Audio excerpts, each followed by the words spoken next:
దేవునికి స్తోత్రం. క్రీస్తు సైనికుల సహవాసంలో ఉన్న ప్రతి ఒక్కరికి కూడా నా హృదయపూర్వక వందనాలు దేవుని పేరట తెలియజేసుకుంటున్నాను. దేవుని మహాకృపలో నేను బాగున్నాను, అలాగే మీరందరూ కూడా బాగున్నారని ఆశిస్తున్నాను. అందరూ బాగున్నారా? చాలా సంతోషం. గత వారం అంతా కూడా దేవుడు కాచి కాపాడి మరొక ఉపవాస దినానికి, మరొక ఆదివారం దినానికి మనం నడిపించినందుకు దేవునికి వందనాలు చెల్లించుకుందాం. చాలా సంతోషం. మీరందరూ కూడా బాగున్నారని నేను ఆశిస్తున్నాను. అలాగే మీ ఉద్యోగాల్లోను, మీ కుటుంబ జీవితాల్లోను, మీ వ్యక్తిగత జీవితాల్లోను, మీ ఆత్మీయ జీవితాల్లోనూ దేవుడు ఎప్పుడు కూడా తోడుండి నడిపిస్తున్నారని నమ్ముచున్నాను. అదేవిధంగా ఈరోజు అందరూ ఉపవాసం ఉన్నారని నమ్ముచున్నాను. అందరూ ఉపవాసం ఉన్నారా? ఉపవాసం అనేది ఎప్పుడు ఉండాలి, మంచిది. చాలా మంది మీలో చాలా మంది మన యొక్క ఛానల్ ని సబ్స్క్రైబ్ చేసుకున్నారని అనుకుంటున్నాను.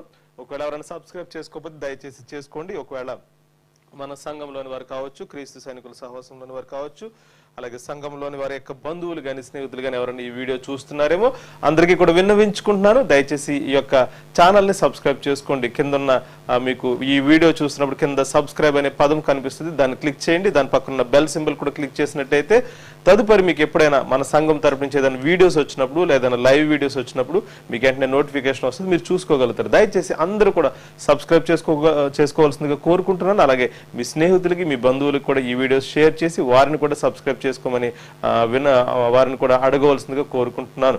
అదేవిధంగా ఫేస్బుక్ లో ఎవరైనా లైవ్ చూస్తుంటే ఫేస్బుక్ లో క్రైస్ట్ సోల్జర్స్ ఫెలోషిప్ అనే మన యొక్క సంఘం యొక్క పేజ్ ని లైక్ చేయండి, ఫాలో చేయండి. అదేవిధంగా వీడియోస్ అన్ని కూడా లైక్ చేస్తూ అలాగే అనేక మందికి షేర్ చేయాల్సింది కోరుకుంటున్నాను. దేవుని యొక్క సువార్తని మనం పంచిపెట్టాల్సి ఉంది. అనేక మంది మీలో సువార్తికుల కింద ఉన్నారు, అనేక మంది ప్రార్థనా పరుల కింద ఉన్నారు. చాలా సంతోషం, మీరు సువార్త చేస్తున్నారు, నేను కూడా సువార్త చేస్తున్నాను. మీ యొక్క సువార్త కూడా అనేక మందికి వెళ్తుంది. అలాగే నాలాంటి వారు చేసే సువార్త లేదా బోధ కూడా అనేక మందికి అందాలంటే మీరు షేర్ చేయాల్సి ఉంది. మీరు షేర్ చేసినట్టయితే అనేక మంది జీవితాలకి తప్పకుండా వారి యొక్క జీవితాలను ఓదార్చే వాక్యం వారికి అందుతుంది. కాబట్టి దయచేసి మీరు అందరూ కూడా ఈ వీడియోస్ అన్నింటిని కూడా షేర్ చేయాల్సింది కోరుకుంటున్నాను. మంచిది. ఈరోజు వాక్యంలోకి వెళ్లే ముందు చిన్న ప్రార్థన చేస్తాను. అందరూ కూడా కళ్ళు మూసుకోండి. పరిశుద్ధమైన దేవ, జీవం గల తండ్రి యేసయ్యా, మీకు వందనాలు, స్తోత్రాలు. గతించిన వారమంతా కూడా కాచి కాపాడి దేవాతి దేవ తండ్రి ప్రభు యేసయ్యా, ఈ యొక్క ఆదివారపు దినమున ఈ ఉపవాస దినానికి మమ్మల్ని నడిపించినందుకు మీకు వందనాలు చెల్లించుకుంటున్నాను. ఈ ఉపవాస దినమందు ఉపవాసం ఉండడానికి ఇచ్చిన కృపను బట్టి మీకు వందనాలు. అలాగే తండ్రి ప్రభు, ముగించే ముందుగా కొన్ని మాటలు మేము ధ్యానిస్తుండగా దేవ, మాకు కావాల్సిన ఆత్మీయాహారం దయచేయమని, వింటున్న బిడ్డలు కూడా జ్ఞానం దయచేయమని, అలాగే పరిశుద్ధాత్మ నడిపి ప్రతి ఒక్క బిడ్డ కూడా దయచేయమని యేసు పరిశుద్ధ నామమున బ్రతిమాలి వేడుకుంటున్నాం తండ్రి, ఆమేన్. దేవునికి స్తోత్రం. మీ అందరికీ మరొకసారి నా హృదయపూర్వక వందనాలు తెలియజేసుకుంటున్నాను. మంచిది. ఈరోజు ఈ ఉపవాస ప్రార్థనని మనం ముగించుకునే ముందు కొన్ని మాటలు ధ్యానం చేసుకుందాం. తదుపరి మీ అందరూ కూడా చక్కగా ఉన్న స్థలాల్లోనే కొద్ది ఎక్కువసేపుగా ప్రార్థనలో గడపండి. ఒక అరగంట, గంటన్నర, మీకు ఎంత టైం ఉంటుంది కనీసం మినిమం ఒక అరగంట అయినా ప్రార్థనలో గడిపి అంతటి చక్కటి ప్రార్థనతో దేవునికి అప్పగించుకుని ఈ ఉపవాస దినాన్ని ముగించాల్సిందిగా కోరుకుంటున్నాను. ప్రార్థన లేకుండా ఎప్పుడు కూడా ఉపవాస దినాన్ని ముగించవద్దు. మంచిది. ఈరోజు మనం ధ్యానించబోయే కొన్ని మాటలు ఏమిటంటే పరిశుద్ధాత్మ చేసే పనులు ఏమిటి, పరిశుద్ధాత్మ యొక్క కార్యాలు ఏమిటి. మనం అందరం కూడా పరిశుద్ధాత్మ గురించి ఎక్కువగా మాట్లాడుతూ ఉంటాము. కానీ ఆ పరిశుద్ధాత్మ గురించి మీకు ఎంతవరకు తెలుసు అనేది మనం ఒకసారి మనం ధ్యానం చేద్దాం. గత 2 వారాలు శుక్రవారాలు మనం ధ్యానం చేసింది ఏంటంటే తండ్రి కుమార పరిశుద్ధాత్మ గురించి ధ్యానం చేసి అందులో పరిశుద్ధాత్ముడు కూడా దేవుడు, పరిశుద్ధాత్మ ఏ విధంగా దేవుడు అనే కొన్ని మాటలు ధ్యానం చేసాం. కానీ అప్పుడు సమయం లేదు మనకి పరిశుద్ధాత్మ గురించి ఇంకా అనేక విషయాలు నేర్చుకోవాల్సి ఉంది. అలాగే ఈ రోజు కూడా కొన్ని విషయాలు నేర్చుకుందాం, దేవుని చిత్త ప్రకారంగా కొన్ని విషయాలు నేర్చుకుందాం. తదుపరి ఇంకెప్పుడైనా సమయం ఉన్నప్పుడు ఎందుకంటే దేవుడి గురించి నేర్చుకోవాల్సిన సత్యాలు ఎప్పుడు ఉంటూనే ఉంటాయి, నేర్చుకోవాల్సినది ఎప్పుడు ఉంటూనే ఉంటాయి. కాబట్టి ఒకేసారి లేదా ఒక వారంలోనూ 2 వారాల్లో 3 వారాల్లో మనం అన్ని కంప్లీట్ చేయలేం. కానీ ఈ రోజు తెలుసుకోవాల్సిన ముఖ్యమైన పనులు, పరిశుద్ధాత్మ దేవుడు చేసే ముఖ్యమైన పనులు మనం తెలుసుకుందాం. మీకు తెలుసు, మనం ఇంతకు ముందు తండ్రి కుమార పరిశుద్ధాత్మ గురించి ధ్యానం చేసినప్పుడు పరిశుద్ధాత్మ దేవుడి గురించి ఏమని ధ్యానం చేశామంటే పరిశుద్ధాత్మ దేవుడు అనేది 2000 సంవత్సరాల క్రితం యేసు ప్రభుల వారు మరణించిన తర్వాత, పునరుత్థానుడైన తర్వాత, పరలోకానికి ఆరోహణమైన తర్వాత తండ్రి దగ్గర వాగ్దానం పొందుకుని పరిశుద్ధాత్మని పంపిస్తానని చెప్పి పంపించడం జరిగింది. కానీ పరిశుద్ధాత్మ దేవుడు అప్పుడు మాత్రమే ఉన్నారా, అప్పటి నుంచి మాత్రమే ఉన్నారు, లేదు ముందు నుంచి ఉన్నారు అని చెప్పడానికి కొన్ని వాక్యాలు మనం చూసి ఉన్నాం. ఆదికాండంలో చూసినట్టయితే 1వ అధ్యాయం 2వ వచనంలో చూస్తాము, ఆత్మ జలముల పైన అల్లాడుచుండెననేది ఒక వాక్యం చూస్తాము. అలాగే యోబు గ్రంథంలో కూడా చూసాం మనం, నన్ను సృజించెను అని ఆయన చెప్తూ ఉంటాడు. అంటే ఆయన్ని పరిశుద్ధాత్మ సృజించెను అన్నట్టుగా ఆయన చెబుతూ ఉంటారు. యెహోవా ఆత్మ, దేవుని ఆత్మ సృజించెను అన్నట్టుగా ఆయన చెబుతూ ఉంటారు. అంటే దీన్ని బట్టి మనం చూసేది ఏంటంటే సృష్టికి ముందు నుంచి కూడా పరిశుద్ధాత్మ దేవుడు ఉన్నట్టు, అలాగే సృష్టిలో కూడా భాగంగా పరిశుద్ధాత్మ దేవుడు ఉన్నట్టు, అలాగే యోబుని సృష్టించినప్పుడు ఆయన ఉన్నట్టయితే మనిషిని సృష్టించడం కూడా ఆయన ఉన్నట్టే అని చెప్పేసి మనం ధ్యానం చేసాం. అదే విధంగా ఇంకా పరిశుద్ధాత్మ దేవుడు వల్ల మనిషి పుట్టుక, లేకపోతే యోబు ఎట్లయితే నన్ను సృజించనని చెప్పాడు, అంటే మనిషి పుట్టడం అనేది పరిశుద్ధాత్మ దేవుడు అక్కడ ఉండి జరిపిస్తారు తప్పకుండా అనేది మనం నమ్మాలి. ఎందుకంటే మనం చూస్తాము సువార్తల్లో మరియా గురించి మనం చదివినప్పుడు, ఆవిడ గురించి మనం చూస్తున్నప్పుడు యేసు ప్రభుల వారి జనన విధానం ఎట్లా అంటే మనలో చాలా మంది తెలుసు. మరియా గారు పరిశుద్ధాత్మ ద్వారా గర్భము ధరించుని ఉంటుంది. అంటే పరిశుద్ధాత్మ దేవుడు పిల్లలకి ఎప్పుడు ఎవరికి ఎలాగైనా చెప్పేసి ఆయన ప్రణాళిక చొప్పున కూడా జరగవచ్చు. ఆయన అక్కడ మరియాకి ఆయన సహాయం వల్ల అక్కడ ఆవిడ గర్భం ధరించడం జరుగుతుంది. అంటే ఆయన హస్తము ఉంది అనేది చెప్తున్నాను. అంటే తండ్రి, కుమారుడు, పరిశుద్ధాత్మ ముగ్గురి హస్తము ఉంటుందని నేను చెప్తున్నాను అనమాట. ఇదే విధంగా పరిశుద్ధాత్మ దేవుడు ఇప్పుడు మనం ఉన్న పరిస్థితిలో ఏ విధంగా ఆ సహాయం చేస్తున్నారు, మన జీవితాలు ఈ విధంగా నిలబడి ఉండడానికి, దేవుణ్ణి తెలుసుకోవడానికి ఏ విధంగా సహాయం చేస్తున్నారు పరిశుద్ధాత్మ దేవుడు అనేది కొన్ని విషయాలు ధ్యానం చేద్దాము. పరిశుద్ధాత్మ దేవుని వల్లే ఈరోజు బోధలు అనేవి జరుగుతున్నాయి. పరిశుద్ధాత్మ దేవుని వల్లే ఈరోజు సువార్తలు అనేవి జరుగుతున్నాయి. ఎందుకంటే ఏ సంఘములైనా సరే ఒక బోధకుడు బోధ మీకు నచ్చిన, ఒకవేళ ఆ బోధ వల్ల మీరు మారుతున్నారంటే కనుక ఆ వెనక ఉండి నడిపించేది ఆ పరిశుద్ధాత్మ అని మీరు గ్రహించాలి. కొన్ని మాటలు చూద్దాం. పరిశుద్ధాత్మని వల్ల బోధ అనేది జరుగుతుంది అనే దానికి మనం చూద్దాము. యోహాను సువార్తలో 14వ అధ్యాయం, యోహాను సువార్త ముందుగా 14వ అధ్యాయం చూద్దాం. యోహాను సువార్త 14వ అధ్యాయం 26వ వచనం చూద్దాం. 26వ వచనం చూసినట్టయితే యేసు ప్రభువు వారు ఇక్కడ చెబుతున్నారు, ఆదరణకర్త అనగా తండ్రి నా నామమున పంపబోవు పరిశుద్ధాత్మ సమస్తమును మీకు బోధించి నేను మీతో చెప్పిన సంగతులన్నిటినీ మీకు జ్ఞాపకం చేయును. సమస్తమును బోధించి అంటే బోధ ఎవరు? పరిశుద్ధాత్మ బోధించడం జరుగుతుంది. అంటే ఎవరు బోధించేది? ఎవరు? పరిశుద్ధాత్మే బోధించడం జరుగుతుంది. పరిశుద్ధాత్మ అంటారు ఏంటండి? ఎదురుగుండా కనిపించేది పాస్టర్స్, దైవజనులు, ప్రవక్తలు, మనుషులు కదండి. పరిశుద్ధాత్మ ఎట్లా అంటే వారిలో నుంచి, వారి ద్వారా పరిశుద్ధాత్మ దేవుడు మాట్లాడిస్తున్నట్టు అనమాట. ఒకవేళ మీకు ఎప్పుడైనా డౌట్ అనిపిస్తే పాస్టర్ గారు లేదా దైవజనులు పరిశుద్ధాత్మ దేవుని సహాయంతోనే, పరిశుద్ధాత్మ ద్వారానే మాట్లాడుతున్నారా, లేకపోతే ఇతను సొంతంగా మాట్లాడుతున్నారంటే మీరు పరీక్షించుకోవచ్చు చక్కగా. అదే విధంగా కొంతమంది దైవజనులకు కానీ, పాస్టర్స్కి కానీ, లేదా బోధించే వారికి కానీ సాక్ష్యము సరిగా లేకపోతే పాపంలో ఉన్నారు అని 100% మీ దగ్గర సాక్ష్యాలు ఉంటే ఖచ్చితంగా ఆయన ద్వారా పరిశుద్ధాత్మ దేవుడు మాట్లాడే అవకాశం లేనే లేదు. కొంతమంది బాగా కాంప్రమైజ్ అయిపోయి ఈయనకి బోధించడం వచ్చు, ఈయనకి మాట్లాడడం వచ్చు, దేవుని బోధ బాగా చేస్తారు, ఈయనకి బైబిల్ బాగా తెలుసు, ఆ పాపం అంటారా చేస్తారులే, అది చాలా మంది చేస్తున్నారులే కదా అనుకుంటే వారు మోసపోతున్నట్టు లెక్క, మీరు కూడా మోసపోతున్నట్టు లెక్క. ఎప్పుడైతే మీకు బోధించేవారు పాపంలో ఉన్నారని మీరు గ్రహించారో మీ టైంని వ్యర్థం చేసుకోవద్దు, మీ సమయాన్ని వ్యర్థం చేసుకోవద్దు. ఎవరైతే పాపము లేకుండా పరిశుద్ధాత్మతో పరిశుద్ధతను కలిగి ఉండి, పవిత్రతను కలిగి ఉండి అప్పుడు బోధిస్తున్నారో అప్పుడు పరిశుద్ధాత్మ సహాయం అక్కడ జరుగుతుంది. లేదంటే పరిశుద్ధాత్మ సహాయం జరగదు.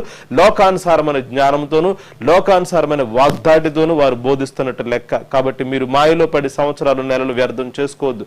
ఎవరన్నా మీకు ఎదుర్కొంటూ ఉన్న దైవజనులు పాపంలో ఉన్నారని మీకు తెలిస్తే గనక, అసలు దైవజనులే అని అనకూడదు పాపంలో ఉంటే గనక, కానీ మీ భాషలో చెబుతున్నాను. కాబట్టి బోధ అనేది ఎవరి నుంచి జరుగుతుందని? పరిశుద్ధాత్మ నుంచి జరుగుతుంది. అదేవిధంగా దీనికి చాలా ప్రూఫ్లు ఉంటాయి. అంటే పరిశుద్ధాత్మ దేవుడు ఈ 2000 సంవత్సరాల క్రితమే యేసు ప్రభుల వారి తర్వాత మొదలు పెట్టడం జరిగింది. అంటే యేసు ప్రభుల వారు చెప్పారు కదా, నా తర్వాత ఆదరణకర్త వచ్చిన తర్వాత ఆ ఆదరణకర్త బోధించడం జరుగుతుందని చెప్పారు కదా, అప్పుడే బోధ. అంతకు ముందు కూడా ఉంది. చూద్దాం. మనం సమూయేలు 2వ సమూయేలు గ్రంథంలో 23వ అధ్యాయం 2వ వచనంలో ఒక మాట చాలా సార్లు ఉంటుంది. పాత నిబంధన గ్రంథంలో కూడా యెహోవా ఆత్మ అనేక మంది మీదకి వచ్చినట్టుగా చాలా మంది దగ్గర చూస్తాం. సంసోన్ దగ్గర చూస్తాం, దానియేలు దగ్గర చూస్తాం, అనేక మంది దగ్గర చూస్తూనే ఉంటాం. ఇక్కడ కూడా చూస్తున్నాం. కొన్ని రిఫరెన్స్ మాత్రమే చూపిస్తాను మీకు.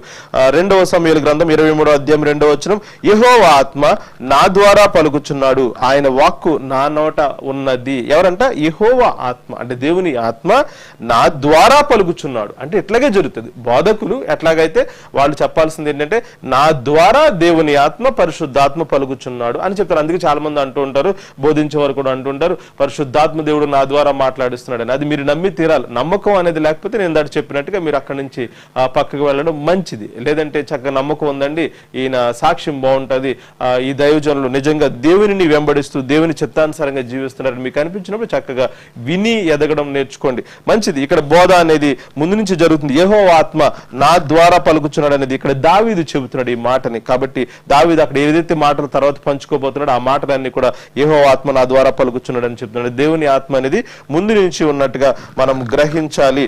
అదే విధంగా మీరు చూసుకున్నట్టయితే బైబిల్ గ్రంథమే కేవలం ఒకళ్ళు బోధించడం, బోధకులు అనేది బోధించడము, లేదా అక్కడ దావీదు చెప్తున్నాడు యెహోవా ఆత్మ నా ద్వారా మాట్లాడుతున్నట్టుగా. అలాగే యేసు ప్రభువు వారు చెప్పారు, నేను వెళ్ళిపోయిన తర్వాత పరిశుద్ధాత్మ లేదా ఆదరణకర్త వచ్చి మీకు బోధించడం జరుగుతుంది, నేను చెప్పిన సంగతులను జ్ఞాపకం చేయడం జరుగుతుంది అని చెప్పడం జరిగింది.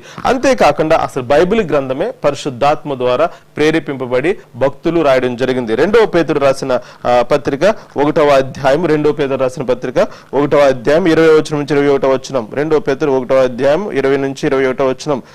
ఒకడు తన ఊహను బట్టి చెప్పుట వలన లేఖనములో ఏ ప్రవచనమును పట్టదని మొదట గ్రహించుకునవలను. ఏలయనగా ప్రవచనము ఎప్పుడును మనుషుని ఇచ్చను బట్టి కలుగలేదు గాని మనుషులు పరిశుద్ధాత్మ వలన ప్రేరేపింపబడిన వారే దేవుని మూలముగా పలికిరి. పలకడం అంటే రాయడం కూడా అంతే, పలికారు, అలాగే రాయడం కూడా జరిగింది.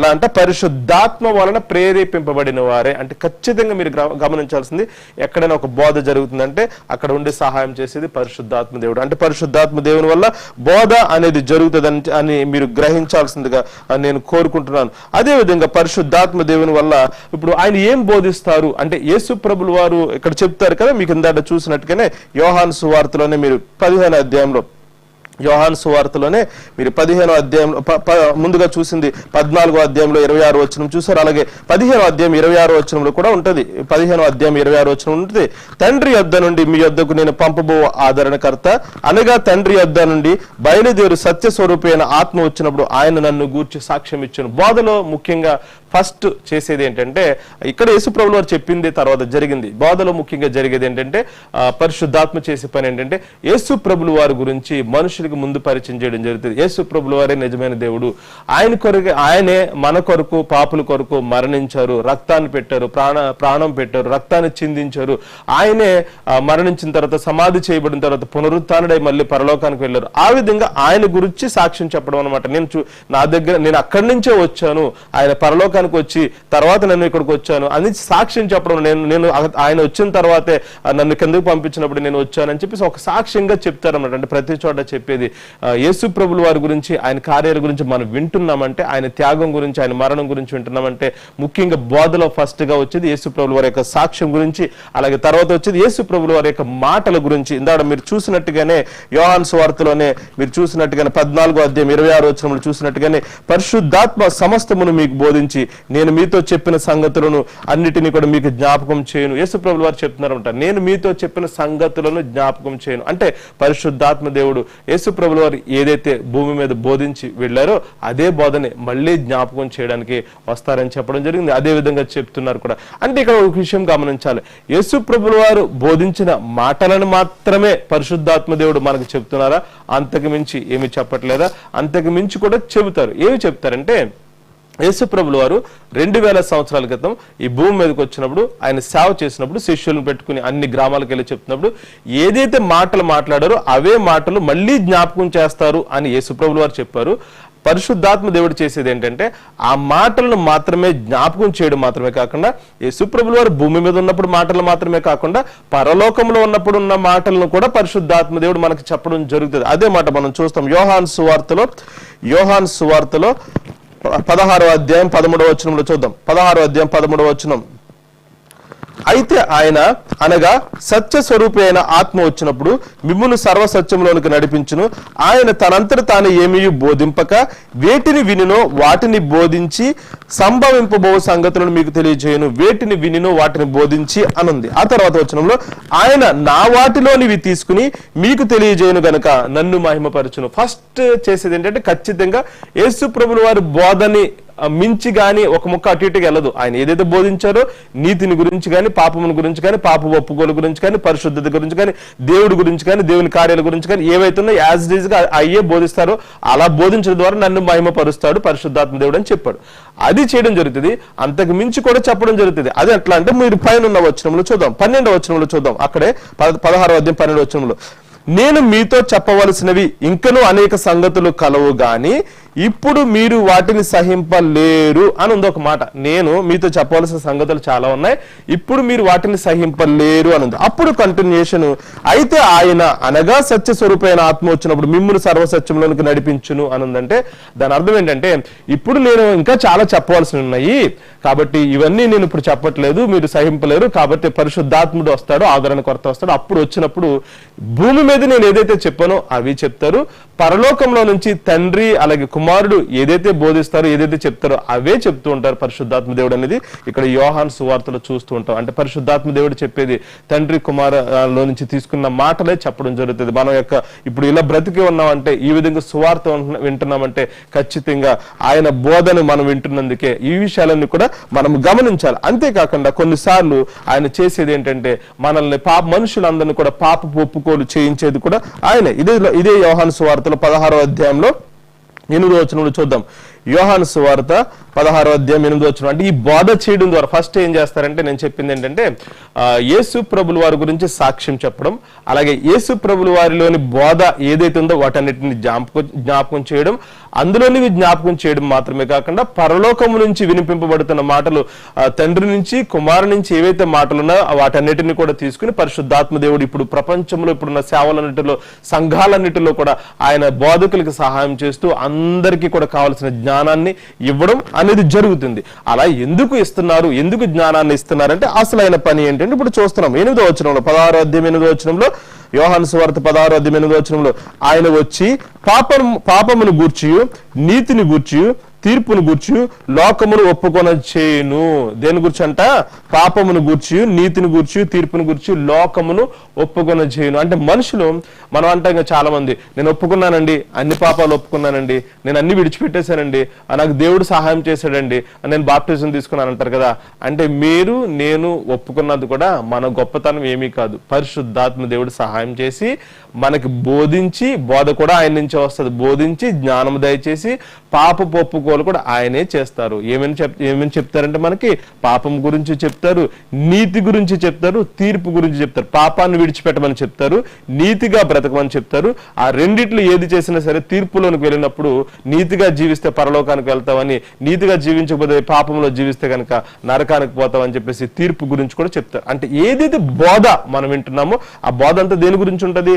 పాపము గురించి, ఏదైతే మనం చేయకూడదో దాని గురించి, ఏదైతే చేయాలో నీతి గురించి, నీతిగా బ్రతకాలని ఆ రెండింటి గురించి ఉంటది. ఈ రెండిట్లో ఏది ఎంచుకుంటే తర్వాత జరగబోయేది తీర్పు అని చెప్పేసి దాని గురించి ఉంటది. ఈ బోధ మనం ఎప్పుడు అన్ని సంఘాల్లో వింటూనే ఉంటాం కాబట్టి, అందరు బోధకులు బోధిస్తారు కాబట్టి ఇవన్నీ కూడా ఎవరు బోధింపజేస్తున్నారంటే పరిశుద్ధాత్మ దేవుడు సహాయం చేస్తున్నారు. సహాయం చేసి తర్వాత మన మనస్సుల్ని మన హృదయాల్ని కదిలించి మనం ఒప్పుకోవడానికి ఆయన సహాయం చేస్తున్నారు. మీరు చాలా మంది అంటారు దేవుడు నాతో ఎప్పుడు మాట్లాడలేదండి, నాతో ఎప్పుడు కనిపించట్లేదు.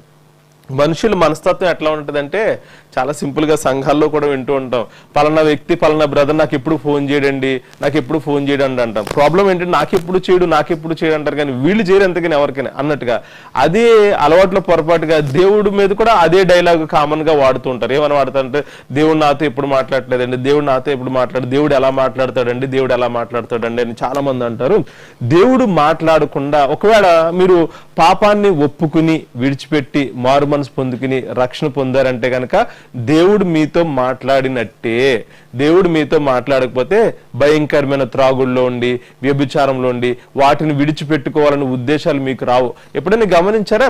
అన్యులు అంటే క్రైస్తవులు కానివారు కానీ నిజమైన దేవుడిని నమ్మని వారు కానీ త్రాగుడు అలవాటు ఉన్నవారు సాధారణంగా అంత ఈజీగా త్రాగుడు మానుకోలేరు. వ్యభిచారపు అలవాట్లు ఉన్నవాళ్ళు అంత ఈజీగా వ్యభిచారం నుంచి బయటికి రారు.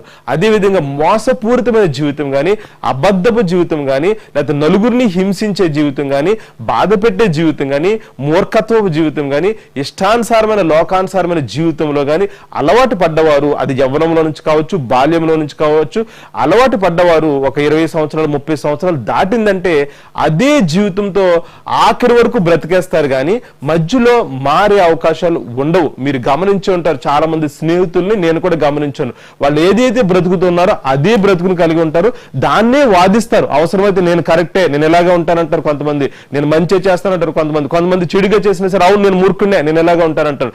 అదే జీవితంతో వెళ్తారు. కానీ క్రైస్తవులు మాత్రమే చాలా మంది బోధ విన్న తర్వాత సంఘాలకు వచ్చిన తర్వాత ఆ సంఘం లోకములో వర్తమానాలు విన్న తర్వాత, సువార్తను విన్న తర్వాత భయంకరమైన పాపంలో ఉన్నవారు కూడా కొన్ని సందర్భాల్లో కొన్ని వాక్యాల ద్వారా కావచ్చు, కొన్ని సువార్తల ద్వారా కావచ్చు, కొన్ని ప్రసంగాల ద్వారా కావచ్చు, లేదా 1-2 ప్రసంగాల ద్వారా కావచ్చు, వారు అరే నేను తప్పు చేస్తున్నానే అని గుర్తిరిగి ఏదైతే తప్పు చేస్తారో దాన్ని విడిచిపెట్టుకుంటారు. అంత ఈజీ ఏమీ కాదు. త్రాగుల్లో ఉన్న వాళ్ళు అంత ఈజీగా బయటకు రాలేరు కదా. భయంకరమైన పాపంలో ఉన్నవారు వాళ్ళు వస్తున్నారంటే పరిశుద్ధాత్మ దేవుడు సహాయం చేస్తున్నాడు.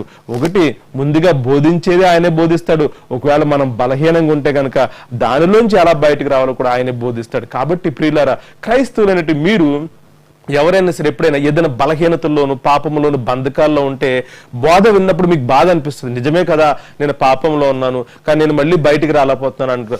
ఏదైతే బోధిస్తున్నారో ఎవరైతే, అంటే చెప్పే దైవజనులు కాదు, బోధకులు కాదు, ఆయన వారి వెనకాల నుండి పరిశుద్ధాత్మ దేవుడు సహాయం చేస్తున్నారు. కాబట్టి ఎవరైతే బోధిస్తున్నారో వారే మీకు శక్తిని బలాన్ని దయచేస్తారు. కాబట్టి మీరు ధైర్యం కలిగి మరింతగా అడగాలి. అవును, నేను ఒప్పుకుంటున్నాను నీ వాక్యం ద్వారా, ప్రభువా మాకు ఈ యొక్క పాపం నుంచి విడుదల దయచేయి, మా శరీరాలను నిగ్రహించుకునే శక్తిని, మా మనసుని, మా నోటిని నిగ్రహించుకునే శక్తిని మాకు దయచేయన్నప్పుడు తప్పకుండా దేవుడు మీకు శక్తిని దయచేస్తాడు. ఎందుకంటే ఆయనే ఒప్పింపజేస్తాడు, ఆయనే విడుదల దయచేస్తాడు. కొన్నిసార్లు ఒకవేళ మీ మొర దేవుడికి, తండ్రి అయిన దేవుడికి ఒకవేళ అందకపోతుంటే కనుక పరిశుద్ధాత్మ దేవుడి సహాయం చేసి ప్రార్థనలో కూడా సహాయం చేస్తాడని. అంటే అన్ని కూడా అరటిపండు ఒలిచి పెట్టినట్టు జరుగుతుంది అనమాట. బోధించడము జరుగుతుంది, ఒప్పింప చేయడం జరుగుతుంది. ఒప్పింప చేసిన తర్వాత క్షమాపణ పొందుకోవడానికి వెళ్ళినప్పుడు ఒకవేళ పొందుకోలేకపోతుంటే కనుక మీకు రికమెండేషన్ చేసి మళ్ళీ క్షమింప చేయడము, మళ్ళీ తర్వాత మళ్ళీ రక్షణ భాగ్యంలోకి తీసుకెళ్లడం కూడా పరిశుద్ధాత్మ దేవుడే చేస్తాడు. అవునంటారు. ఒకసారి చూడు, రోమీలకు రాసిన పత్రిక 8వ అధ్యాయము,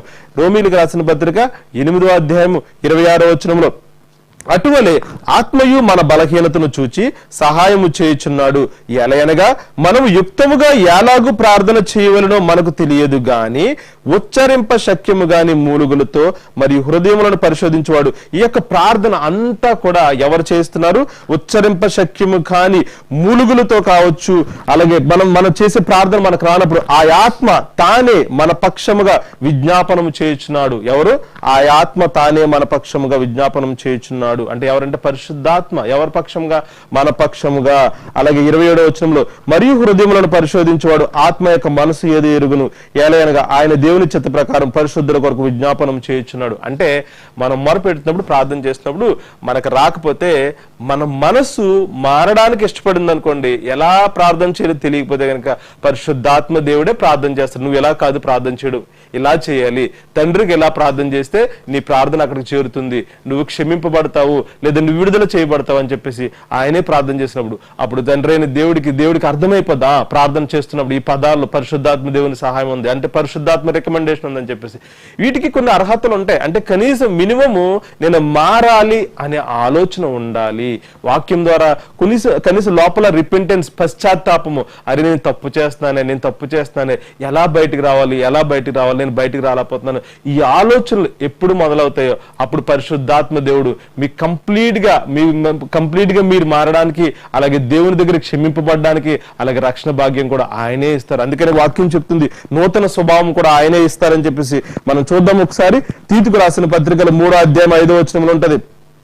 తీతుకు రాసిన పత్రిక 3వ అధ్యాయం 5వ వచనంలో ఉంటది, మనము నీతిని అనుసరించి చేసిన క్రియల మూలముగా కాక తన కనికరము చొప్పుననే పునర్జన్మ సంబంధమైన స్నానము ద్వారాను పరిశుద్ధాత్మ మనకు నూతన స్వభావం కలుగు చేయడం ద్వారాను మనలను రక్షించేను. ఎవరు కలుగు చేస్తారు నూతన స్వభావము? పరిశుద్ధాత్మ దేవుడే అన్నిటికీ సహాయం చేస్తుంటాడు, దగ్గరుండి సహాయం చేస్తాడు. అందుకనే యేసుప్రభులు వారు ఏం చెప్తారంటే, నేను ఇప్పుడు వెళ్ళిపోతున్నాను, ఎల్లప్పుడూ మీ యొద్ద ఉండడానికి పరిశుద్ధాత్మ దేవుడు వస్తాడు, ఆయన మీకు సహాయం చేస్తాడంటే. ఎల్లప్పుడూ పరిశుద్ధాత్మ దేవుడు మన పక్కనే ఉంటాడు, మనతోనే ఉంటారు. కాకపోతే మనం ఆయన మాట విన్నప్పుడు ఆయన మాత్రం చేసేదే ఉంది. అందుకని చాలా మంది అనుకుంటారు దేవుడు నా దగ్గర లేడండి, నాతో మాట్లాడట్లేదు అంటాడు. ఎప్పుడైతే ఒక బోధకులు ఆయన సాక్ష్యము బాగుంది, ఆయన ఎప్పుడు కూడా దేవుని చిత్తానుసారంగానే బ్రతుకుతున్నారు, దేవుని కొరకే బ్రతుకుతున్నారు, ఆత్మల రక్షణ కొరకే బ్రతుకుతున్నారు, అందులో డౌటే లేదన్నప్పుడు ఖచ్చితంగా ఆ బోధించేటప్పుడు పరిశుద్ధాత్మ దేవుడే సహాయం చేస్తున్నారు. కాబట్టి మీతో మాట్లాడేది కూడా పరిశుద్ధాత్మ దేవుడే మాట్లాడుతున్నాడు, దేవుడు నాతో మాట్లాడట్లేదని మీరు అనబాకండి. అందుకని మీరు ఇప్పుడు పరిశుద్ధాత్మ దేవుడు మీతో డైరెక్ట్ గా మాట్లాడుతుంటే ఎంతమంది జీవితాలు మార్చుకుంటున్నారు. పాపపు ఒప్పుకోలకు సంబంధించిన ప్రసంగం గాని ఏదైనా సువార్త గాని చెబుతున్నప్పుడు పాపపు ఒప్పుకోలు మీలో కలుగుతుందా? ఒప్పుకోగలుగుతున్నారా? కనీసం పరిశుద్ధాత్మ దేవుడు ఒక పక్కన ఒప్పింప చేయడానికి ట్రై చేస్తుంటే మీరు వెనక్కి పోతున్నారా? ఒకసారి గమనించాల్సిందిగా కోరుకుంటున్నాను. పరిశుద్ధాత్మ దేవుడు ఎంతో మీకు సహాయం చేయడానికి ప్రయత్నిస్తుంటే చాలా మంది వెనక్కి పోతున్నారు. ఇన్ని విషయాలు మీరు ధ్యానం చేస్తున్నారు కదా. ఇందుకే పరిశుద్ధాత్మ దేవుడు ఇప్పుడు ఎక్కడ ఉంటారండి? కొంతమంది అంటారు లోపల ఉన్నారంటారు, లేకపోతే మనలో ఉన్నారంటారు, లేకపోతే బయట ఉన్నారంటారు. ఈ విషయాలు కూడా కొన్ని డౌట్లు ఉంటాయి. ఒకసారి చూద్దాం. యోహాను సువార్తలో 14వ అధ్యాయంలో 16-17 వచనంలో చూద్దాం.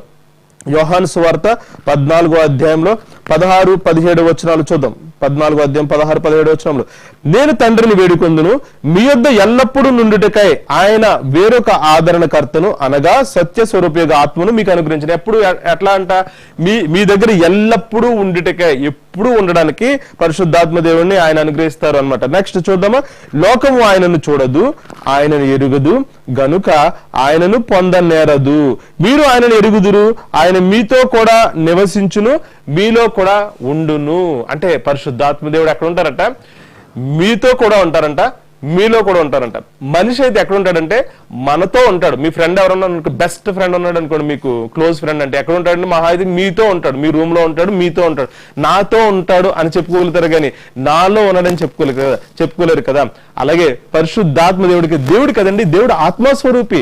బయట ఉండొచ్చు, లోపల ఉండొచ్చు, ఎక్కడైనా ఉండొచ్చు. దానికేముందండి? ఇప్పుడు పరిశుద్ధాత్మ దేవుడి గురించి చాలా విషయాలు తెలుసుకున్నారు కదా. పరిశుద్ధాత్మ దేవుడు వచ్చినట్టుగా, లేకపోతే ఆత్మ వచ్చింది, ఆత్మ వచ్చి ఆత్మ ఆయన మీద వచ్చింది, ఆత్మ దిగింది అనేది ఇలాంటి చూస్తారు. ఒకసారి చూడండి. సంఖ్యాకాండంలో 27వ అధ్యాయంలో, సంఖ్యాకాండంలో 27వ అధ్యాయంలో ఉంటది 18వ వచనంలో, అందుకు యెహోవా మోషేతో ఇట్లనను, నూను కుమారుడైన యెహోషువ ఆత్మను పొందినవాడు. ఇలాగ ఆత్మను పొందినవాడు అని చెప్పేసి ఆత్మ వచ్చినట్టుగా అంటారు. కొంతమంది కొన్ని పదాలు ఎట్లా ఆడతారంటే ఆత్మ దిగిందండి, వచ్చిందండి, వెళ్ళిందండి, పోయిందండి ఎట్లా అంటూ వాడతారు కదా. మీకు క్లారిటీ ఇస్తాను చూసుకోండి. పరిశుద్ధాత్మ దేవుడి గురించి మాట్లాడుతున్నప్పుడు అది ఇది అని వాడకూడదు. పరిశుద్ధాత్మ దేవుడిని ఆయనే అని వాడాలి. ఎందుకంటే ఆయన దేవుడు. ఎలాగ యేసు ప్రభుల వారి గురించి ఆయన అని వాడతారు కానీ అది అని వాడరు కదా. తండ్రి అయిన దేవుడి గురించి ఆయన అని వాడతారు కానీ అది అని వాడరు కదా. అలాగే పరిశుద్ధాత్మ దేవుడి గురించి ఆయనని వాడాలి. నా దగ్గర పరిశుద్ధాత్మ దేవుడు ఉన్నారు, ఆయన సహాయం చేస్తున్నారని వాడాలి. మరి ఇదేంటండి వచ్చింది వెళ్ళింది అని అంటారంటే అది ఎప్పుడు వాడాలంటే పరిశుద్ధాత్మ శక్తి వచ్చింది నాకు, లేకపోతే పరిశుద్ధాత్మ బలం వచ్చింది అంటే శక్తి వేరు, లేకపోతే మనిషి వేరు అన్నమాట. ఇప్పుడు ఉదాహరణకి బ్రదర్ రమోన్ గారు ఉన్నారు, ఆయన వచ్చారు అండం వేరు, ఆయన ఉన్నారు ఇక్కడ అన్నం వేరు. అలాగే రమోన్ గారు ఇచ్చిన బలమే నాకు ఉపయోగపడిందండి, అదే నన్ను నడిపిస్తుందండి. రమోన్ గారు ఇచ్చిన ప్రేరేపణ నన్ను అంటే అది శక్తి గాని, బలం గాని, ప్రేరేపణ గాని వీటికి అదే అని వాడతాం. అలాగే పరిశుద్ధాత్మ దేవుడి విషయంలో కూడా పరిశుద్ధాత్మ దేవుడిని ఎప్పుడు కూడా ఆయన కిందే మనం సంబోధించాలి. కానీ శక్తి విషయంలో, బలం విషయంలో మాట్లాడినప్పుడు నాలో వచ్చింది, నాలో ఉందని మీరు మాట్లాడుకోవచ్చు. అదేవిధంగా పరిశుద్ధాత్మ దేవుడు నాలో ఉన్నారని కూడా మాట్లాడుకోవచ్చు. పరిశుద్ధాత్మ శక్తి నాలో ఉంది, నా పైన ఉందని మాట్లాడుకోవచ్చు. అలాగే పరిశుద్ధాత్మ దేవుడు నాలో ఉన్నారని కూడా మాట్లాడుకోవచ్చు. పరిశుద్ధాత్మ దేవుడు ఆయన ఎక్కడ ఉన్నారని కూడా మాట్లాడుకోవచ్చు. కాబట్టి మీరు చూడాల్సింది ఏంటంటే ఇప్పుడు మళ్ళీ ఒకసారి చూద్దాం. 17వ వచనం మళ్ళీ చెప్తాను. అంటే అందరిలోనూ ఉంటారా పరిశుద్ధాత్మ దేవుడు? ప్రతి ఒక్కరిలోనూ ఉంటారా? మనుషులు అందరిలోనూ ఉంటారా? అది కుదరదు. ఒకసారి చూద్దాం. 14వ అధ్యాయంలో 17వ వచనం చూద్దాం. 14వ అధ్యాయం 17వ వచనంలో, లోకము ఆయనను చూడదు, ఆయనను ఎరుగుదు గనుక ఆయనను పొందనేరదు. మీరు ఆయనను ఎరుగుదురు, ఆయన మీతో కూడా నివసించును, మీలో ఉండను. ఇప్పుడు ట్విస్ట్ ఏంటంటే లోకం అంట ఆయనను చూడదంట, ఆయనను ఎరుగుదు గనుక ఆయనను పొందనేరదు. లోకము అంటే పాపములో ఉన్న మనుషులు ఆయన ఎరగట్ల, అంటే ఆయన్ని అనుభవించట్ల. దేవుడు యేసు ప్రభులు వారు ఆయన నా కొరకు ప్రాణం పెట్టారు. అలాగే ఆయన పరలోకానికి వెళ్ళిన తర్వాత పరిశుద్ధాత్మ దేవుడిని పంపించారు. ఆ పరిశుద్ధాత్మ దేవుడు ఇప్పుడు మాతో ఉన్నారు అని ఈ విధమైన విశ్వాసంలో ఉండరు. కాబట్టి వారిలోకి పరిశుద్ధాత్మ దేవుడు వెళ్ళడం కుదరదు. ఎందుకంటే పాపంతో ఉంటారు కాబట్టి. కానీ ఇక్కడ ఎవరితో మాట్లాడుతున్నారంటే శిష్యులతో మాట్లాడుతున్నారు. కాబట్టి మీరు ఆయనని ఎరుగుదురు, ఆయన మీతో కూడా నివసించండి. శిష్యులు ఆయన అంటే ఎట్లా అంటే శిష్యులు ఆయన నమ్ముతున్నారు, అంటే దేవుణ్ణి నమ్ముతున్నారు, పరిశుద్ధాత్మ దేవుణ్ణి నమ్ముతున్నారు, నమ్మి పాపాన్ని విడిచిపెట్టారు. మళ్ళీ ట్విస్ట్ ఏంటంటే మేము నమ్మామండి, మేము క్రైస్తవులు అండి, మేము దేవుడి దగ్గరికి వస్తామండి, యేసు ప్రభుల వారే నిజమైన దేవుడు అండి, బయట లోకానుసారమైన దేవుళ్ళు ఎవ్వరు లేరండి, యేసు ప్రభుల వారిని నేను దేవుడి కింద నమ్ముతున్నానండి, పరిశుద్ధాత్మ దేవుడు మాతో ఉన్నారని నమ్ముతున్నామండి, కానీ మాలో ఎందుకు ఉంటారని మీరు అనుకోవచ్చు. ఇక్కడ ఎరగడము అంటే ఏంటంటే పూర్తిగా ఆయనని చెప్పింది వినడము, ఆయన చెప్పినట్టుగా జీవించడం అనేది చేయాలి, పాపాన్ని కూడా విడిచిపెట్టాలి. అలా చేసినట్టుగా అయితేనే పరిశుద్ధాత్మ దేవుడు మనలో నివసించడానికి అవకాశం ఉంటుంది అనమాట. అందుకనే కదా మన యొక్క శరీరము పరిశుద్ధాత్మక ఆలయం ఏంటంటే, ఎప్పుడు ఆలయం ఏమి ఉంటుంది చేస్తాడంటే మనం పవిత్రతతో ఉన్నప్పుడు, లేకుంటే పరిశుద్ధాత్మ దేవుడు లోపల ఉండే అవకాశం లేదు. కాకపోతే మీ చుట్టూ మీ దగ్గర ఉండే అవకాశం ఉంటుంది. ఎందుకంటే మిమ్మల్ని మార్చడానికి, మిమ్మల్ని కొంచెం నడిపించడానికి, మీ యొక్క జీవితాన్ని దేవుని వైపు తిప్పడానికి ఉంటుంది. కానీ ఎప్పుడు పరిశుద్ధాత్మ దేవుణ్ణి మీరు లోపలే మీతోనే కలిగి ఉండాలంటే కనుక మీరు పవిత్రతను కలిగి ఉండాలి, లేదంటే కనుక వెళ్ళిపోయే అవకాశం ఉంది. అందుకనే దావీదు ప్రార్థన చేస్తాడు. దేవుడితో ఏమైనా ప్రార్థన చేస్తాడంటే పరిశుద్ధాత్మ నా దగ్గర నుంచి తీసివేయద్దు. కీర్తనల గ్రంథంలో 51వ అధ్యాయంలో 12వ వచనంలో ఉంటది, నీ సన్నిధిలో నుండి నన్ను త్రోసివేయొద్దు. అంటే ప్రభువా నీ సన్నిధిలో నుంచి నన్ను త్రోసివేయొద్దు, నీ పరిశుద్ధాత్మను నా యొద్ద నుండి తీసివేయకం. అంటే మీకు చెప్తాను, చాలా విషయాలు చెప్తున్నాను. కొంతమంది అనుకుంటారు పరిశుద్ధాత్మ దేవుడు నాతో ఎప్పుడు ఉంటాడండి, నాలో ఉంటాడు, నా దగ్గర ఉంటాడండి, అది మా రూమ్ లో ఉంటాడండి, ఎప్పుడు చూసినా ఉంటాడండి, ఇంట్లో ఉంటాడు, బాడీలో ఉంటాడండి, శరీరంలో ఉంటాడండి, చేతుల్లో ఉంటాడండి, కాళ్ళు, ఇలాంటి అన్ని మాట్లాడతారు. క్లారిటీగా చెప్తున్నాను చూడండి, పరిశుద్ధాత్మ దేవుడు ఎక్కడైనా ఉండొచ్చు, కానీ మీలో ఉన్నాడని కాదు. ఎప్పుడు కూడా ఉండగలడు, మీలో ఉండగలడు, మీతో ఉండగలడు. కానీ మీలోకి రావాలంటే మీరు పవిత్రతతోను పరిశుద్ధతను జీవించాలి. ఇక్కడ దావీదు ఎందుకు ప్రార్థన చేస్తున్నాడంటే నీ పరిశుద్ధాత్మ నా యొద్ద నుండి తీసివేయద్దని చెప్పేసి, ఆయన పాపం చేస్తున్నప్పుడు కానీ, పాపం ఆయనలో ఉందని భయం ఉన్నప్పుడు కానీ తీసివేద్దాం. అంటే ఇక్కడ గమనించాల్సింది ఏంటంటే దేవుని పరిశుద్ధాత్మ తోడుండి మీరు రక్షణ పొందుకుంటే గనక, పరిశుద్ధాత్మ సహాయంతో మీరు జీవిస్తూ ఉంటే గనక, కానీ ఎప్పుడైనా పాపంలో పడిపోతే గనక మీ దగ్గర పరిశుద్ధాత్ముడు ఉండే అవకాశం ఉండకపోవచ్చు. ఆయన మళ్ళీ మిమ్మల్ని మార్చకూడదని ప్రయత్నిస్తున్నప్పుడు ఒకవేళ మీరు మళ్ళీ మారడని చెప్పి మొండిగేసి కూర్చుంటే వదిలేసే అవకాశం కూడా ఉంటుంది. అందుకే ఇక్కడ దావీదు ప్రార్థన చేస్తున్న నా యొద్ద నుండి తీసివేయకము, పరిశుద్ధాత్మ సహాయం కావాలని. ఎందుకంటే పరిశుద్ధాత్మ దేవుడు ఎప్పుడు ఉంటేనే మనం చక్కగా దేవుని కొరకు ఆఖరి వరకు జీవించగలుగుతాం. అందుకని కొరింథీయులకు రాసిన పత్రికలో మనం చూసినప్పుడు పౌలు గారు ఆశీర్వాద ప్రార్థన ఇచ్చినప్పుడు కూడా పరిశుద్ధాత్మ సహాయము ఉండాలి, పరిశుద్ధాత్మ సహవాసము ఉండడం గురించి ప్రార్థన చేస్తారని. అంటే ఆశీర్వాదం ఇచ్చినప్పుడు అందుకే మన సంఘాలో మనం చూసినప్పుడు ప్రభువైన యేసుక్రీస్తు యొక్క కృపయు, తండ్రి యొక్క ప్రేమయు, పరిశుద్ధాత్మ యొక్క సహవాసము ఎల్లప్పుడూ ఉండను గాక అని ఎందుకంటారంటే పరిశుద్ధాత్మ సహవాసము ఎల్లప్పుడూ ఉంటేనే గనక మీరు పవిత్రతలో అలా అంటిపెట్టుకుని ఉంటారు. లేదంటే పరిశుద్ధాత్మ సహాయం మీకు లేకపోతే మీరు ఉండలేరు. ఒకవేళ మీరు తెగించి గనక పాపం చేసేస్తే మీ దగ్గర ఉన్న పరిశుద్ధాత్మ దేవుడు కూడా సహాయం చేయడం అవ్వదు. అందుకనే దావీదు భయపడి ప్రార్థన చేస్తాడు. అంటే ప్రార్థన చేస్తున్నాడు అంటే అర్థం ఏంటి? ఒకవేళ పరిశుద్ధాత్మ దేవుడిని దగ్గర నుంచి తీసేసే ఛాన్సులు కూడా ఉంటాయి కదా ఆయనకి. ఇక్కడ ఏంటంటే అన్ని చోట్ల ఉంటాడు కదా అని అంటారు. ఉండగలడు, కానీ ఉంటాడు లేదనేది ఆయన ఇష్టం అనమాట. ఇప్పుడు నేను ఉన్నాను, నేను ఎక్కడికైనా వెళ్ళగలను, కానీ వెళ్ళడం లేదనేది నా ఇష్టం అనమాట. నాకు హక్కు ఉందనమాట, ఎక్కడికైనా వెళ్ళగలను. ఈ టైంలో ఈ ప్రేయర్ అయిపోయిన తర్వాత ఏ స్థలానికైనా వెళ్ళగలను, కానీ వెళ్ళాలి లేదని నేను డిసైడ్ చేసుకుంటాను. ఇక్కడ బైబిల్ ఏం చెప్తుందంటే ఎక్కడైనా ఉండగలరు, ఎలాగైనా ఉండగలరు అని బోధిస్తుంది. అందుకని పరిశుద్ధాత్మ దేవుడు ఏ రూపంలో ఉంటారు.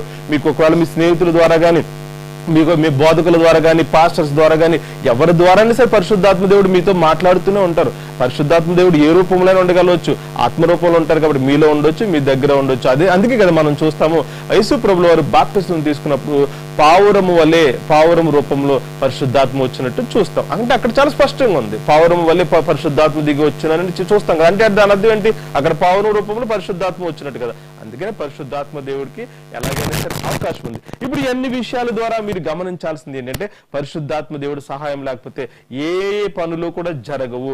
మన మార్పు జరగదు, మనకు బోధ జరగదు, కనీసం మన ప్రార్థన కూడా, కంప్లీట్ ప్రార్థన కూడా, దేవుడికి మొరపెట్టుకోవాల్సిన ప్రార్థన కూడా జరగదు. అట్లాగే మీరు గమనించాల్సింది, సంఘాలు నడిపింపబడుతున్నాయంటే మనుషులకి బోధించే వరం గాని, విశ్వాసం గాని, లేదా ప్రవచించే వరం గాని, వివేచన గాని, ఇవన్నీ కూడా ఆత్మ మూలంగా కలుగుతున్నాయి అనేది కూడా మనం నేర్చుకుంటాం. అది కూడా చూసి తర్వాత ముగిద్దాం. 1 కొరింథీయులకు రాసిన పత్రికలో 12వ అధ్యాయంలో చూద్దాం. కృపావరముల గురించి మనం చాలాసార్లు ధ్యానించడం, దాని గురించి పూర్తిగా చెప్పలేకపోయినప్పటికీ పరిశుద్ధాత్మ దేవుడి వల్ల ఇవన్నీ ఉన్నాయనేది మనం చూస్తున్నాం. 1 కొరింథీయులకు రాసిన పత్రిక 12వ అధ్యాయం 4వ వచనంలో కృపావరములు నానా విధములుగా ఉన్నవి గాని ఆత్మ ఒక్కడే. అంటే వరములు డిఫరెంట్ గా ఉన్నాయి కానీ జరిగించేది మాత్రం ఆత్మ ఒక్కడే. పరిశుద్ధాత్మ సహాయంతోనే ఒక్కొక్కరికి బోధించే వరం గాని, ఒక్కొక్కరికి ప్రవచనాలు చెప్పే వరం గాని, ఒక్కొక్కరికి సహాయం చేసే విధానం గాని, ఒక్కొక్కరికి విశ్వాసం అల్టిమేట్ గా ఉంటుంది. ఆ విశ్వాసం కూడా వాళ్ళకి వచ్చేసింది ఏం కాదు, అది కూడా పరిశుద్ధాత్మ దేవుడే సహాయం చేసి వాళ్ళలో విశ్వాసాన్ని అలాగా కదిలిపోకుండా ఉంచుతాడు. ఆ విశ్వాసం గాని, అలాగే వివేచన, వాక్యాన్ని అర్థం చేసుకునే విధానం గాని, ఇలాంటి ప్రతిదీ కూడా పరిశుద్ధాత్మ దేవుడు సంఘాలు అనేక మందికి ఒక్కొక్కరికి వారి పరిమాణం చొప్పున ఒక్కొక్కరికి ఇచ్చి అలా సంఘాలు నడిపింపబడడానికి పరిశుద్ధాత్మ దేవుడు సహాయం చేస్తూ ఉంటాడు. అది ఇక్కడ చూద్దాం. మళ్ళీ ఒకసారి 1 కొరింథీయులకు రాసిన పత్రికలో 12వ అధ్యాయంలో 6వ వచనంలో నానా విధములైన కార్యములు గలవు గాని అందరిలో అన్నిటిని జరిగించి దేవుడు ఒక్కడే. తర్వాత 7 నుంచి చూద్దాం. ఆయన అందరి ప్రయోజనం కొరకు ప్రతి వానికి ఆత్మ ప్రత్యక్షత అనుగ్రహింపబడుచున్నది. 8వ వచనంలో చూద్దాం. ఎలా అనగా ఒకరికి ఆత్మ మూలముగా బుద్ధివాక్యమును, మరి ఒకరికి ఆ ఆత్మను అనుసరించిన జ్ఞానవాక్యమును, మరి ఒకరికి ఆ ఆత్మ వలననే విశ్వాసమును, మరి ఒకరికి ఆ ఒక్క ఆత్మ వలననే స్వస్థపరచు వరములను, మరి ఒకరికి అద్భుత కార్యములు చేయు శక్తియు, మరి ఒకరికి ప్రవచన వరములు, మరి ఒకరికి ఆత్మను వివేచనయు, మరి ఒకరికి నానా విధుల భాషలను, మరి ఒకరికి భాషల అర్థము చెప్పు శక్తియు అనుగ్రహింపబడినది. 11వ వచనంలో ఆఖరిగా అయినను వీటన్నిటినీ ఆ ఆత్మ ఒకడే తన చిత్తము చొప్పున ప్రతి వానికి ప్రత్యేకముగా పంచి ఇచ్చుచు కార్యసిద్ధి కలుగజేయుచున్నాడు. కార్యసిద్ధి కలుగజేయుచున్నాడు అంటే ఒక పట్టణంలో కాదు, ఒక గ్రామంలో కాదు, ఒక చర్చిలో కాదు, ప్రతి పట్టణంలో, ప్రతి గ్రామంలో, ప్రతి ఊళ్ళో, ప్రతి దేశంలో, ప్రపంచమంతటా కూడా సంఘాల్లో అనేక మందికి వరాలు ఉన్నాయంటే ఆ వరాలు ఇస్తున్నది పరిశుద్ధాత్మ దేవుడు, ఆ నడిపించేది పరిశుద్ధాత్మ దేవుడు.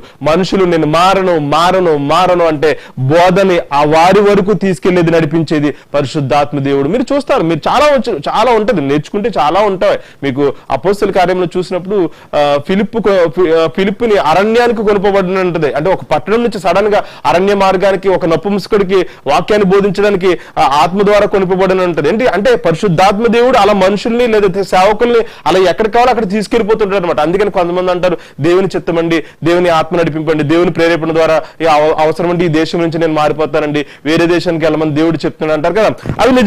అవి నిజమే, కానీ చెప్పే వాళ్ళందరూ నిజంగా చెప్తున్నారంటే లేదు అని నేను చెప్పలేను. కానీ పరిశుద్ధాత్మ దేవుడు నిజంగా చెప్పే వాళ్ళకి చెబుతాడు, ఈ దేశంలో ఉండొద్దు, ఈ ప్రాంతంలో ఉండొద్దు, పలానా దేశానికి వెళ్ళు, పలానా ప్రాంతానికి వెళ్ళని పరిశుద్ధాత్మ దేవుడు తప్పకుండా మాట్లాడతారు. అది నిజమే, ఎందుకంటే పరిశుద్ధాత్మ దేవుని యొక్క ప్రేరేపణ వల్ల జరుగుతుంది. అంత ఎందుకంటే యేసు ప్రభువు వారు బాప్టిజం తీసుకున్న తర్వాత, ఆయన నీటి బాప్టిజం తీసుకున్న తర్వాత అరణ్యానికి కొనుపబడింది కూడా ఆత్మ చేతనే మనం చూస్తాం. అక్కడికి వెళ్ళిన తర్వాత అపవాది చేత శోధింపబడిన ఉంటది. అంటే ఆత్మ ఎక్కడికంటే అక్కడికి, ఎవరినంటే అక్కడికి తీసుకెళ్తూనే ఉంటారు అనమాట.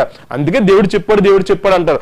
దాన్ని దురుద్దేశంతో కొంతమంది అడ్వాంటేజ్ గా తీసుకుని అబద్ధాలు చెబుతారేమో, కానీ నిజంగా ఆత్మ చెప్పడం, నిజంగా దేశాలు మారడం, నిజంగా పట్టణాలు మారడం, నిజంగా సంఘాలు మారడం, నిజంగా పాస్టర్స్ చేసేవి చాలా మంది ఉంటాయి. అది నిజంగానే జరుగుతూనే ఉంటాయి. ఎందుకంటే ఎక్కువగా 90-95% ఫ్రాడ్ జరుగుతుంది. కాబట్టి ఆ 5% లేదా ఒక 5% కూడా మంచి ఏదనేది గుర్తించలేకపోవచ్చు. స్టడీ చేస్తే తెలుస్తుంది. ఉంటారు మంచి దైవజనులు, చక్కటి దైవజనులు, సంఘాన్ని నడిపించేవారు, దేశాలు అవసరమైతే మారిపోయేవాళ్ళు, అవసరమైతే ఉద్యోగాన్ని సడన్ గా వదిలేసేవారు, అవసరమైతే ఫ్యామిలీని సడన్ గా వదిలేసేవారు, అవసరమైతే పట్టణాలను వదిలేసి అడవులోకి వెళ్ళిపోయేవాళ్ళు, లేకపోతే అడవి జాతుల్లోనూ, లేకపోతే లోపల పాపం ఎక్కడెక్కడికి వెళ్ళి జంతువులు ఉండే చోటకు, లేకపోతే ప్రాణాలు పోతాయి అనే ప్రాంతాలకు కూడా వెళ్ళిపోయి బోధించేవారు. అంటే వాళ్ళు ఎలా వెళ్తారు అనుకుంటున్నారు?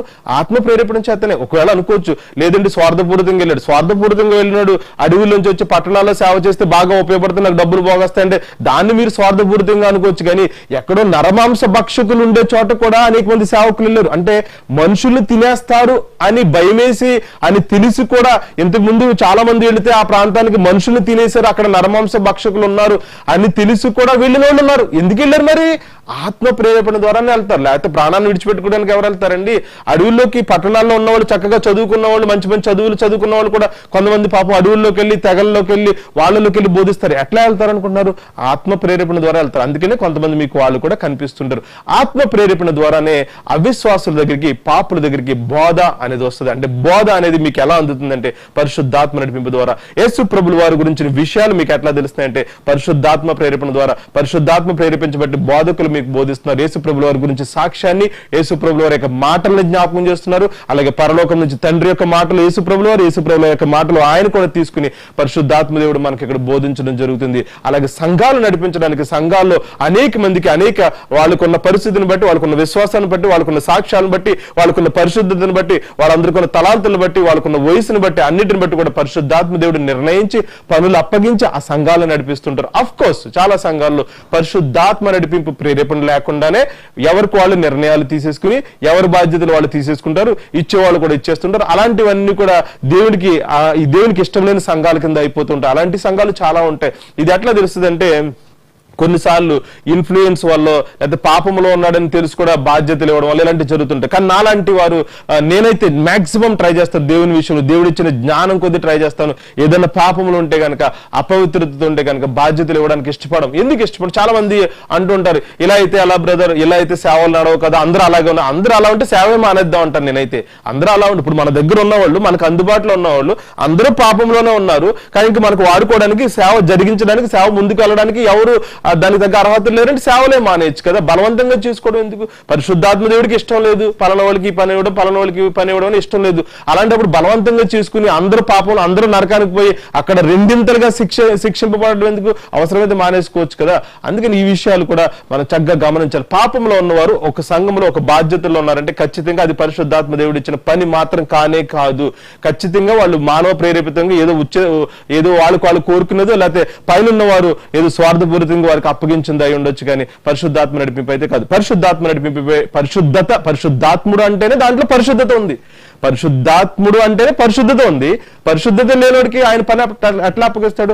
ఆ రోజుల్లో ఆది సంఘాల్లో, అప్పుడున్న సంఘాల్లో ఖచ్చితంగా మారిన వాళ్ళు జెన్యున్ గా నిజంగా మారేవారు, అన్ని విడిచిపెట్టేసేవారు. అప్పుడున్న సంఘాలు ఎలా అంటే పాపాన్ని విడిచిపెట్టేసేవారు, ఆస్తులుంటే అన్ని పట్టుకొచ్చి అక్కడ పెట్టేసేవారు, దైవజనుడి దగ్గర పెట్టేసి మీరేం చేసుకుంటారో చేసుకోండి. అక్కడ దైవజనుడు అక్కడ పాస్టర్ గారు సంఘాన్ని నడిపించే వాళ్ళు ఏం చేశారంటే ఇతను పట్టుకొచ్చారు, ఇతనికి ఇన్ని డబ్బులు అక్కర్లేదు, 10 లక్షలు నెలకి ఇంత డబ్బు నెలకి 1,00,000 వస్తుందంట, 10,000 ఫుడ్కి సరిపోద్దంట, 90,000 అవసరం లేదంట, పట్టుకొచ్చి ఇచ్చాడు. ఆ 90,000 సంఘంలో ఎవరెవరికి 10,000 అవసరమైన వాళ్ళకి 2,000 సంపాదన వస్తుంటే మిగతా 8,000 ఎట్లా ఇస్తానని చెప్పేసి అట్లా పనిచేసేవారు.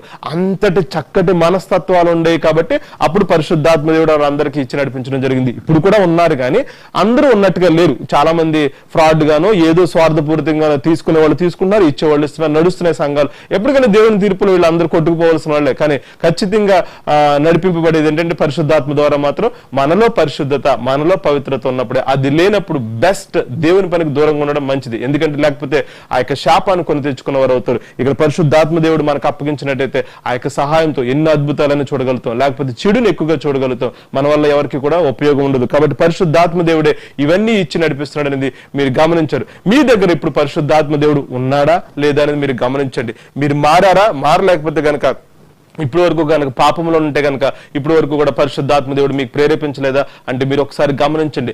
ఒకవేళ పరిశుద్ధాత్మ దేవుడు దైవజనుల ద్వారా, ప్రసంగికుల ద్వారా మాట్లాడుతున్నప్పటికీ, పాపము గురించి తెలియచేస్తున్నప్పటికీ ఒప్పింప చేయడానికి ట్రై చేస్తాడు. ఎలా ఒప్పింప చేస్తాడంటే, ఉదాహరణకి మీ స్నేహితులు, బంధువులు లేదా దైవజనులు వచ్చి అమ్మ ఇలా ఉంటే అలాగమ్మా, ఎంతకాలం అమ్మా, మీరు మారాలి కదా, మీ పాపపు జీవితం కదా, ఈ జీవితంతో దేవుడిని బాధ పెట్టినట్టు ఆ మాటలన్నీ కూడా చెప్పేది పరిశుద్ధాత్మ దేవుడే. చెప్పేవాళ్ళు మీకు సాక్ష్యం బాగుందంటే కనుక ఖచ్చితంగా పరిశుద్ధాత్మ దేవుడే మాట్లాడతాడు, ఒప్పింపజేస్తాడు. ఒప్పింపచేయును, పాపమును గూర్చి, నీతిని గూర్చి, తీర్పును గూర్చి ఒప్పింపజేయను అనే పదానికి అర్థం ఏంటండి అంటే మాట్లాడి కన్విన్స్ చేసి ఒప్పింపజేయను అనమాట. కానీ మీరు ఎంతమంది దైవజనులు, మంచిగా నడుచుకునే దైవజనులు, దేవుని చిత్తానుసారమైన దైవజనులు మీ దగ్గరికి వచ్చి మీ మంచి కోసం బోధిస్తే, మాట్లాడితే ఎంతమంది అపార్థం చేసుకుని కానీ, ఎంతమంది అశ్రద్ధతోనూ, బద్ధకంతోనూ, సోమరతనంతోనూ, మూర్ఖత్వంతోనూ ఆ మాటల్ని పక్కన పెట్టి నేను అనుకున్నదే కరెక్ట్, నా జీవితమే కరెక్ట్, నా పాపపు జీవితంలో నేను ఉంటాను, అదే నాకు ఇష్టం, నువ్వేం చేస్తావు అన్నట్టుగా జీవిస్తున్నారు. ఒక్కసారి చూసుకోండి. అలా జీవిస్తూ ఉంటే గనక ఎంతకాలమైనా సరే దైవజనులు కావచ్చు, వారి ద్వారా పరిశుద్ధాత్మ దేవుడు కావచ్చు, ఎంతకాలమైన ప్రయత్నిస్తారు ఒకసారి గమనించండి.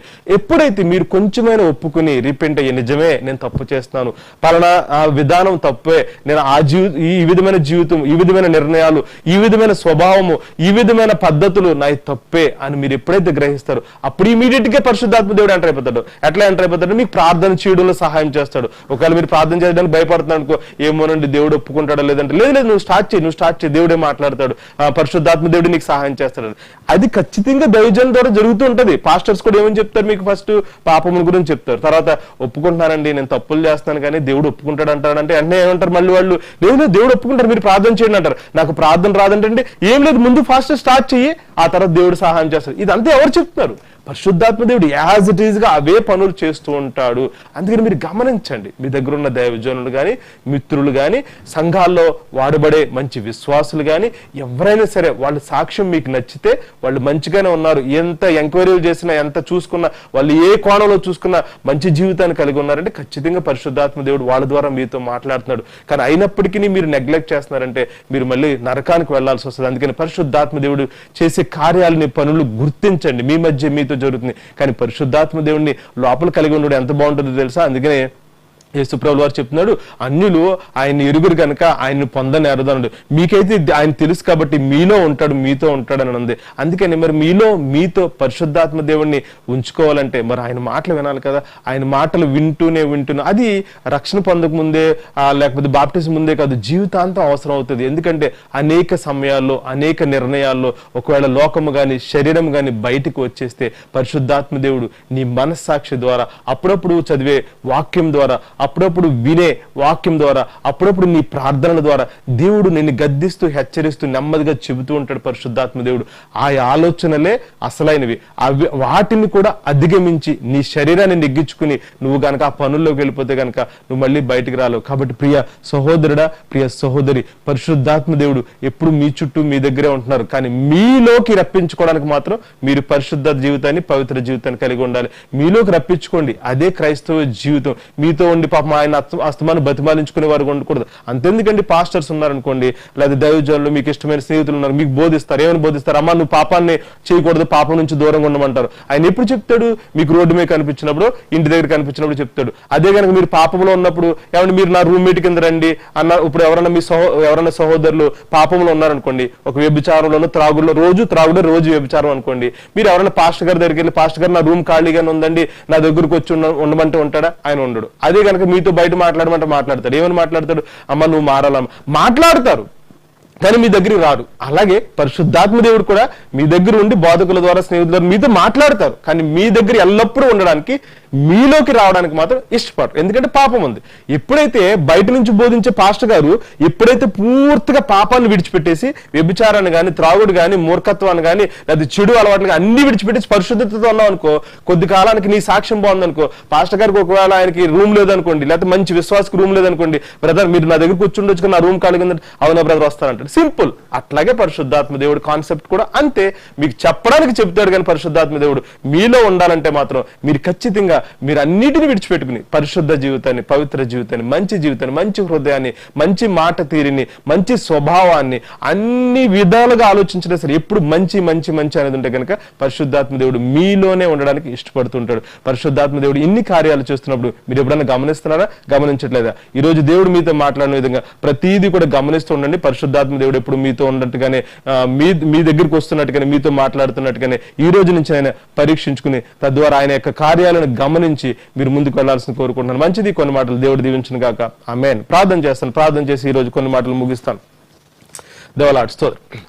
పరిశుద్ధమైన దేవ, జీవముల తండ్రి, ఘనమైన దేవ యేసయ్య మీకు వందనాలు, స్తోత్రాలు. మహాగరుడ, జీవాధిపతి, దేవాతి దేవస్తుతులకు పాత్రుడ యేసయ్య తండ్రి ప్రభు, ఈ రాత్రి కాల సమయంలో దేవ తండ్రి ప్రభు కొన్ని మాటలు పంచుకోవడానికి ఇచ్చిన కృపను బట్టి మీకు వందనాలు. దేవ తండ్రి ప్రభు యేసయ్య, ఎవరైతే బిడ్డలు విన్నారో ప్రతి ఒక్క బిడ్డ కూడా పరిశుద్ధాత్ముడి గురించి విన్నప్పుడు ప్రతి ఒక్క మాటను కూడా ధ్యానం చేస్తూ ఆ యొక్క వాక్యాన్ని బట్టి జీవించాలని సహాయం దయచేయమని అడుగుచున్నాను. పరిశుద్ధాత్మ దేవుడు చేసే కార్యాలను గమనించుకుంటూ ఉండాలి.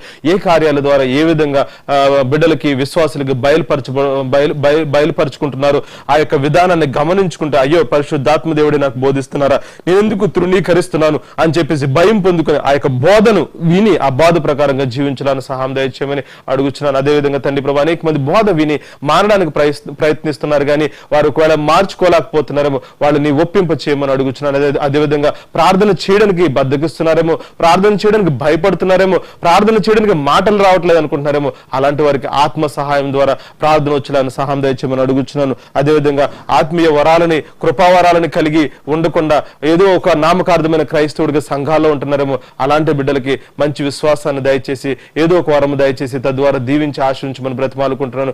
దేవ తండ్రి ప్రభు, ఈ రాత్రి కాల సమయంలో అందరితో మాట్లాడినది మీకు వందనాలు చెల్లించుకున్నాను. ఎంతమంది అయితే బిడ్డలు వింటున్నారు ఈ వాక్యాన్ని, వారందరిని కూడా దీవించి ఆశ్రయించి బలపరచమని, ఎల్లప్పుడూ కూడా పరిశుద్ధాత్మ సహాయం ఉండాలని సహాయం దయచేయమని, పరిశుద్ధాత్ముడు లోపల హృదయంలోనే, జీవితంలోనే ఉండాలని సహాయం దయచేయమని, అట్టి జీవితాలు ప్రతి ఒక్క బిడ్డ కలిగి ఉండాలని సహాయం దయచేయమని. ఈ లోకంలో ఎంతమంది క్రైస్తవులు ఉన్నారు కానీ వారి పాపపు జీవితాల్లో మగ్గిపోతున్నారు. చూపుల్లోను, హృదయంలోను, మాటల్లోను, త్రాగుల్లోను, వ్యభిచారంలోను, మూర్ఖత్వంలోను, లేదా తండ్రి ప్రభు అనేక మంది స్వార్థపూరితమైన ఉద్యోగాల్లోను, లేదా సంపాదనలోను, లేదా కొట్లాటల్లోను, లేదా అనేక మందిని హింసించడంలోను, బాధ పెట్టడంలోను, అనేక మందిని మోసం చేయడంలోను, అనేక పాపాల్లో మగ్గిపోయి పరిశుద్ధాత్మను పొందుకోలేకపోతున్నారు.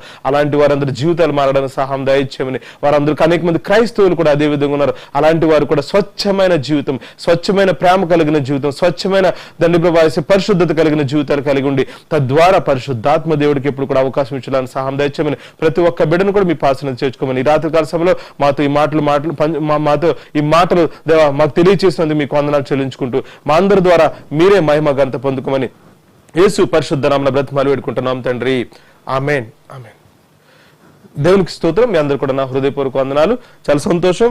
ఏదైతే వాక్యాన్ని విన్నారో ఆ వాక్యాన్ని ధ్యానిస్తూ పరిశుద్ధాత్ముడు మీ దగ్గర మీతో ఎలా ఉంటున్నారు, ఏ ఏ విషయాల్లో ఉంటారో అవన్నీ కూడా గమనించారు. కాబట్టి దానికి తగ్గట్టుగా మీ జీవితాలు ముందుకెళ్లాల్సిన కోరుకుంటున్నాను. అదేవిధంగా ఎవరైనా ఈ యొక్క ఛానల్ ని సబ్స్క్రైబ్ చేయకపోతే కనుక దయచేసి ఇప్పుడైనా సబ్స్క్రైబ్ చేయండి. కింద ఉన్న సబ్స్క్రైబ్ అనే పదాన్ని క్లిక్ చేసి అలాగే పక్కన ఉన్న బెల్ సింబల్ క్లిక్ చేసినట్టయితే కనుక మీరందరూ కూడా సబ్స్క్రైబ్ అవుతారు. తదుపరి సంఘం తరపున ఏదైనా వీడియోస్ వచ్చినప్పుడు మీకు నోటిఫికేషన్ వస్తుంది, మీరు చూడగలుగుతారు. అలాగే ఫేస్బుక్ ని కూడా క్రైస్ట్ సోల్జర్ ఫెలోషిప్ అనే పేజ్ ని లైక్ చేయాల్సిందిగా, ఫాలో చేయాల్సిన కోరుకుంటున్నాను. అలాగే దయచేసి ఈ వీడియోని అనేక మందికి షేర్ చేయాల్సిన కోరుకుంటున్నాను. షేర్ చేసే తద్వారా దేవుని సేవలో పాలి భాగస్తులు కావాల్సిందిగా దేవుని యొక్క ఆశీర్వాదాలు మీకు మీ కుటుంబానికి వచ్చే విధంగా మీరు చేసుకోవాల్సిన కోరుకుంటున్నాను. Praise the lord. మీ అందరూ కూడా నా హృదయపూర్వక వందనాలు.